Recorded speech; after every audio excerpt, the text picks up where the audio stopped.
बिस्मिल्लाहिर्रहमानिर्रहीम। अस्सलाम वालेकुम 3 क्लास।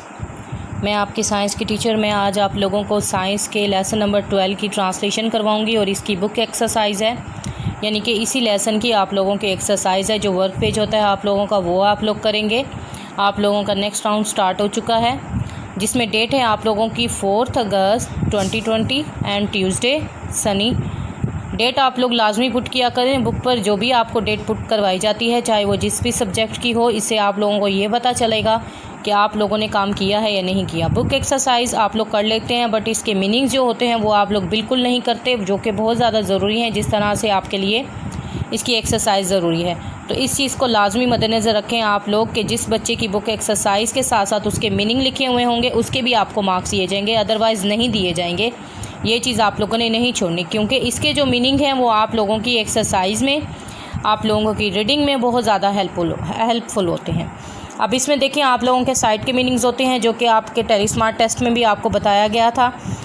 जिस तरह से यहाँ लिखा गया है ड्रॉपलेट्स एक्सपेंड्स, ये वाले जो साइड के मीनिंग होते हैं ये लाजमी किया करें। इसमें से कोई भी क्वेश्चन आ सकता है, चाहे वो MCQs हों, चाहे आपके वो शॉर्ट क्वेश्चन हो, कुछ भी हो सकता है, आपकी ऑब्जेक्टिव हो सकती है। यही बात इसमें बताई गई थी जो कि आपको नहीं समझ में आ रहा था कि हील, हेल, स्लीट और एटमॉस्फेयर वाले कहाँ से दिए गए, वो यहाँ से दिए गए थे। तो इस चीज़ का ख्याल किया करें। बार बार कहा जाता है ये जो साइड के मीनिंग होते हैं ये छोटे पॉइंट साइड पर दिए गए होते हैं। कोई भी बुक ले लें या किसी भी चैप्टर का, तो उसको लाजमी देखा करें आप लोग। आपको पता होना चाहिए कि इस लेसन में क्या कहा गया है, क्या इंपॉर्टेंट पॉइंट है। ठीक है, अब इसकी ट्रांसलेशन करेंगे। Clouds are made up of millions of droplets of water. बादल पानी के लाखों छोटे कतरों से बनते हैं। अब ड्रॉपलेट्स का मतलब होता है छोटे कतरे, वाटर का मतलब आएगा पानी, मिलियंस का आएगा लाखों। मेड बनाए जाते हैं, बनते हैं, sorry. These droplets are so small and light. Light का मतलब यहाँ पर रोशनी नहीं आएगा, लाइट का मतलब यहाँ पर आएगा हल्का। हल्का यानी कि वज़नी नहीं होता, बहुत ही कम वज़न होता है उसका, ना होने के बराबर। ये छोटे कतरे इतने छोटे और हल्के होते हैं जो हवा में तैर सकते हैं, यानी कि इतने छोटे। Are so small, so small का मतलब होता है इतने छोटे और हल्के। They can float in the air, जो कि हवा में तैर सकते हैं। The process of condensation forms clouds.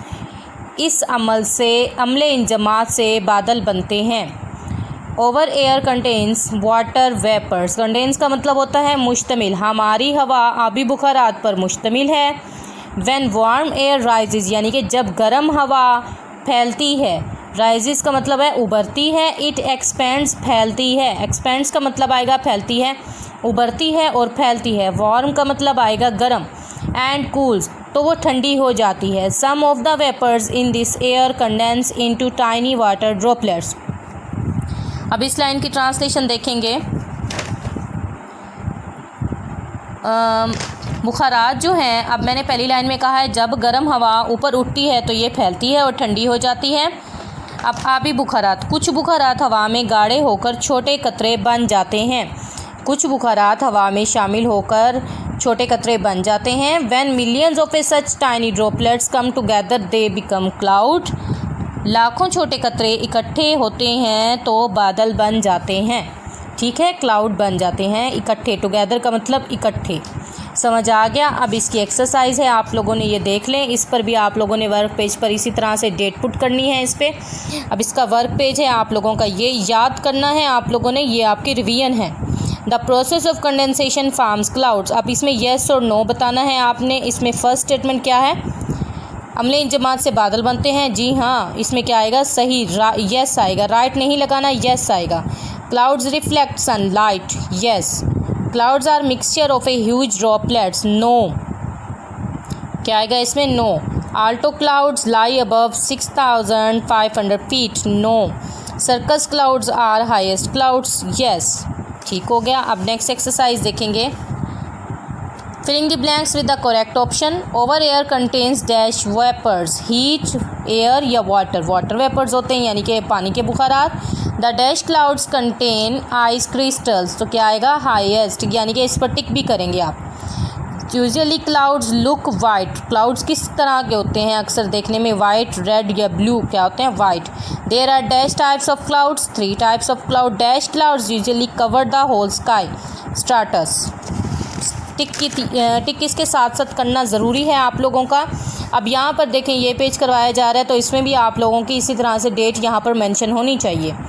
अब इसमें देखें लेबल दिस क्लाउड्स। अब ये पेपर में किस तरह से आएगा, आपकी ये डायग्राम्स लगी हुई होंगी, आप लोगों के नीचे यहाँ पर ब्लॉक छोड़े हुए होंगे जो कि आपकी बुक पर भी है। इसमें आप लोगों ने क्लाउड्स को देखकर उनके नेम लिखने हैं, ये किस तरह के क्लाउड्स हैं। यहाँ पर फर्स्ट पे देखिएगा हाईएस्ट क्लाउड यानी कि बहुत ज़्यादा बुलंदी पर, लो लेवल क्लाउड्स यानी कि नीचे होते हैं काफ़ी ये, मिडल क्लाउड्स फैले हुए और हल्के हल्के। अब ये भी हाईएस्ट क्लाउड्स में आएगा, फैले हुए और ऊंचाई पर। एच कैपिटल लिखिएगा, फर्स्ट लेटर कैपिटल आना है। Which clouds do indicate an approaching storm, write some words about this clouds. अब इसने क्या है, इंडिकेट यानी कि निशानदेही करें आप लोग, अप्रोचिंग स्टॉर्म यानी कि तूफ़ान के आने की निशानदेही करनी है, अपने अल्फाज में आप लोग लिखें। Altostratus and altocumulus clouds indicate an approaching storm. These clouds lie above 6,500 feet to 20,000 feet. Again spelling देख लें, alto ALTOSTRATUS and altocumulus ALTOCUMULUS. Clouds indicate an approaching storm. These clouds lie above 6,500 feet to 20,000 feet. ठीक हो गया, ये आपका work page था। आप लोगों ने इसी तरह से इसको करना है, डेट पुट करना नहीं भूलना आप लोगों ने। ये रिवीजन थी आप लोगों की, यानी कि आप लोगों ने याद करना है।